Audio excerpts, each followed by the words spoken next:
So I think for me, it started with, I was watching the news and there was a little boy. They interviewed him and he was talking about that he wanted a family to love him and adopt him. So that took me back to my childhood with my grandfather. Him and my grandmother had fostered.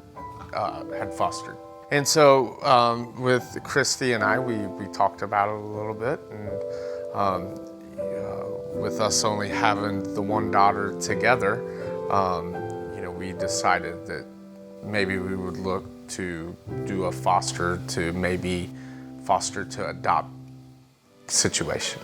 I have been familiar with Adult and Child over the years. I have a history in social work, and I've worked at a couple different social work agencies and was familiar with some people who worked at Adult and Child and knew that they were a good agency. So that's kind of how we started with Adult and Child. So we provided respite, and we actually just did respite for 2 children. One was a long one, it was a 10-day, and then he left, and the next day, another girl came, and she was here for 5 days.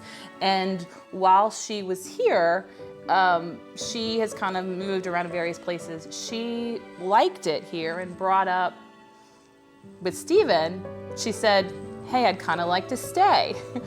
And she is now staying with us. I think teens get a bad rap, and people don't, it's hard to find foster parents for teens, for sure. And so that was something we always thought, no, same reason probably a lot of other people do. They're difficult, it's hard, not wanted. Having her now, the teenager, she's much more independent. We obviously have to make sure she's doing things, but I don't have to make sure she brushes her teeth, because she brushes her teeth. And so she's much more independent. They just need, for instance, our current one, she just needed someone to believe in her and someone to have faith in her and support her. And that's why we're here. Yeah. That's why we said, yes, you can come live with us, because we felt like we could provide her the support that she needed and have faith in her to help her get on her own 2 feet. My advice is don't be afraid to try it. It's not a lifelong commitment. There's respite, there's volunteering, and there's donating. There's all sorts of other things that you can do. And you never know what's going to come out of doing something like that.